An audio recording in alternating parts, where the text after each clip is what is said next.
Hello cactus and succulent lovers. In this video I'd like to talk a little bit about grafting, and I'd like to give 3 reasons why you might want to graft cactus, and I'll then discuss some of the reasons why it may not be a good idea, some of the downsides of doing it, and then there is a 4th reason that I'll come to at the end. So the first reason is to take a plant that grows slowly and to grow it on a rootstock which makes it grow much faster.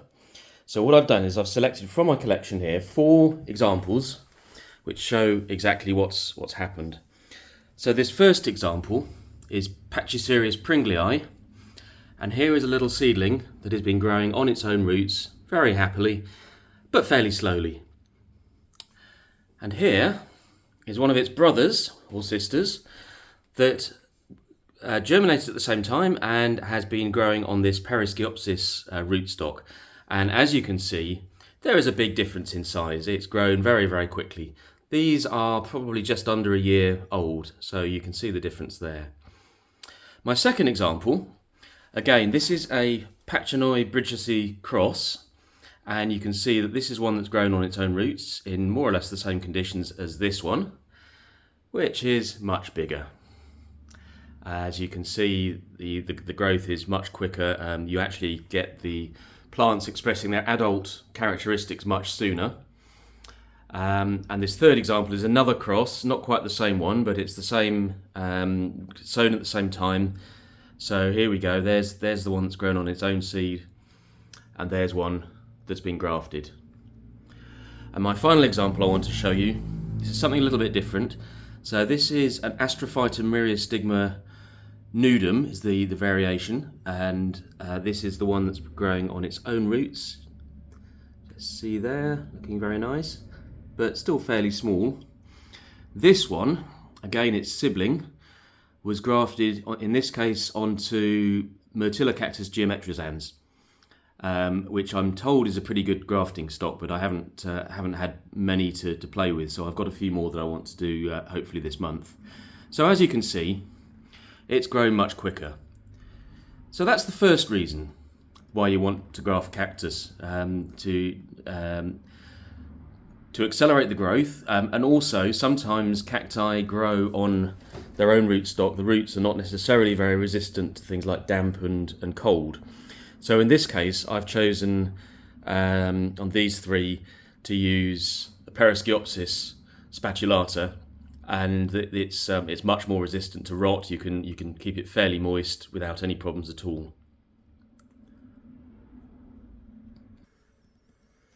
The second reason you might want to graft cactus is to rescue a plant that is rotting, is unhealthy, has lost its roots for whatever reason. And you may want to keep this plant and keep it going.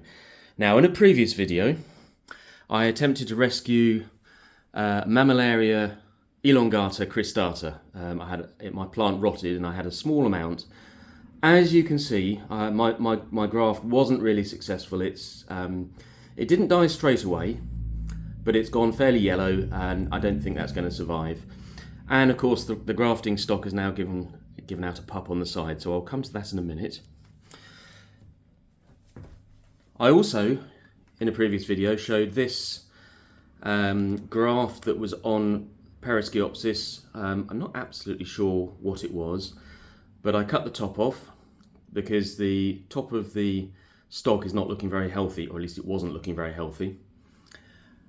And I grafted it, and here it is, and that is growing absolutely brilliantly. So that's pretty good. Now, the question with this, of course, is did I really need to rescue it? Because this is now producing, how many pups? 1, 2, 3 pups on the side at least, which is obviously good to see. So the stock is obviously doing fine. And I hope those will grow into a decent plant. And ultimately, those pups, I will be able to take them off and get them to root on their own roots eventually. That will take a bit of time, but we'll see what happens there. That's pretty good.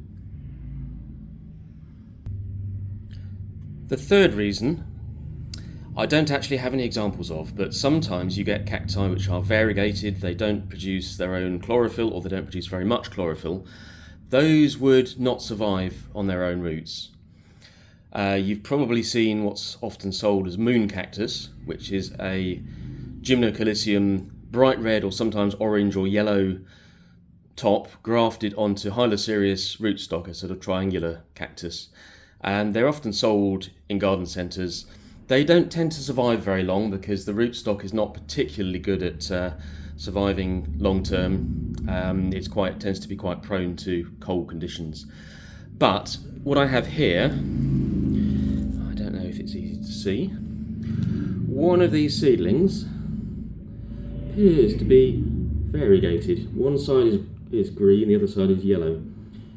So although that has some green, I don't expect it will grow particularly fast. So what I'm intending to do is to graft that onto a strong rootstock that will hopefully get it to grow more quickly and be more happy. That will be a subject of another video.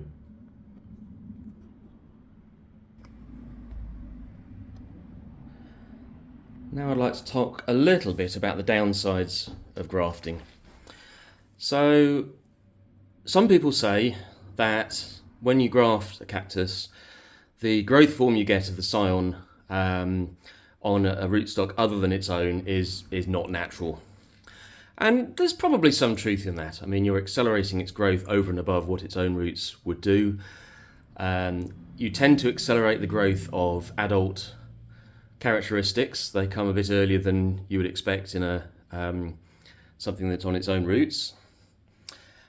And there's this discussion about whether this is due to transfer of genetics, which I'm a little bit sceptical about, or if it's transfer of hormonal environment and sort of general growth environment. In any case, what you get is not really the same as a cactus that's grown on its own roots. So this plant here, okay, it's nearly a year old. It's growing quite nicely, looks very healthy, it's nice and green.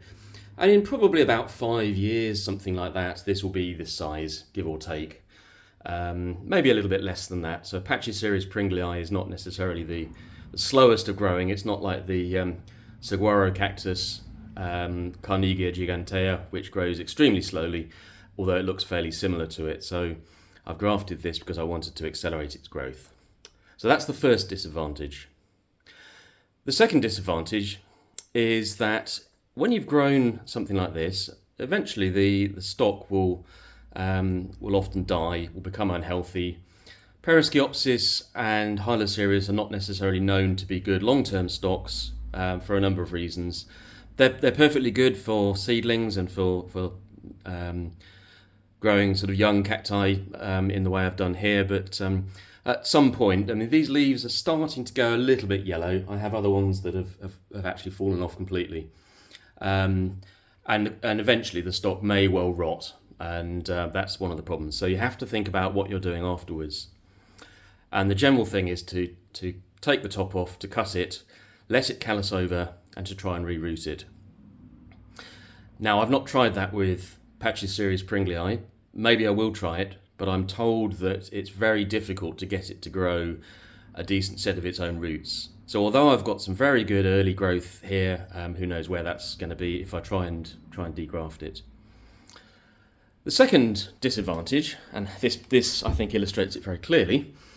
So this plant has become very top heavy. It's grown very nicely on this Perisciopsis rootstock, but the rootstock is no longer strong enough to support the weight.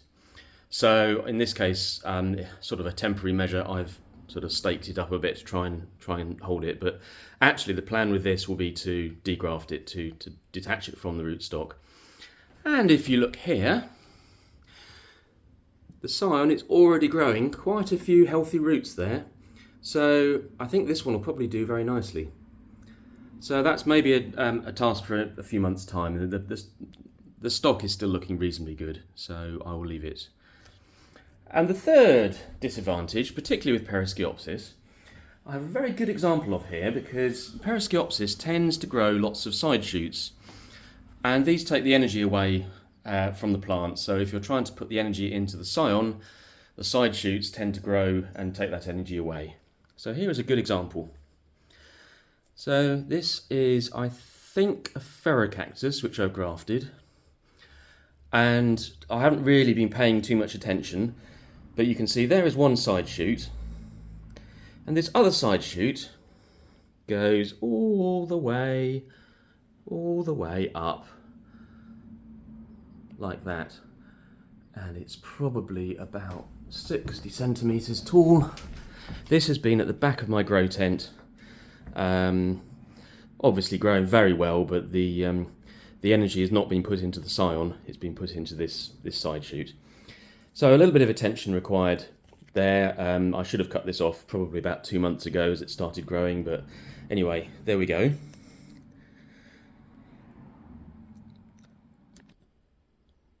Now the fourth reason for grafting, which I alluded to at the start of the video, is perhaps a bit controversial. It's because it enables you to produce plants or plant combinations that are beautiful. Now, of course, beauty is in the eye of the beholder. Sometimes you see a grafted cactus on a Perisciopsis and it looks like a lolly stick on a lollipop stick with a lolly on the top. That's beautiful. Well, you may think that. I'm not totally convinced, but beauty is in the eye of the beholder. So here are some experimental grafts I've done, just really to see what comes out and how they work out. So the first one hasn't really taken off, but it's a Ripsalis grafted onto Perisciopsis. It looks healthy, but it hasn't really grown. But if we look at this one, Ripsalis is starting to grow and form quite a nice little cluster there. What this will look like later on, I don't know, but it was a bit of fun just to see if I could do it, because Ripsalis and Perisciopsis, they may not look like traditional cactus, but they are in the cactus family, so they're compatible for grafting. This is Echinopsis subdenudata, a couple that I grafted onto Schlumbergera. Now, the Schlumbergera tends to go very purple when it's it's under too much light, and this has actually been in my grow tent. When I first put it in there, the colour of the leaves was absolutely deep crimson, really, really beautiful. But of course, these are a lot smaller, so it's now sort of developed, and well, does it look beautiful, or does it just look like a freak? I don't know. And the final one, here are a couple of Trichoceres bridgesi that are grafted onto Schlumbergera again. There were 5 in there. There's a couple there that haven't really done anything. One that's died, but they're obviously healthy. They're doing something fairly good. Do you think that's beautiful? Do you think any of these are beautiful, or are they just monstrosities? Please leave a comment. Tell me what you think. And if you've got any weird or wonderful grafts that you've done, do post a link or post photos. I would be interested to see them. This was just a little bit of fun with some plants that I had spare, so I thought let's try it and see what happens. So thank you very much for watching, everyone. Do like this video and subscribe, and hopefully I'll get some good feedback from this. I'll be interested to see your thoughts. So happy cactusing, everyone. Bye.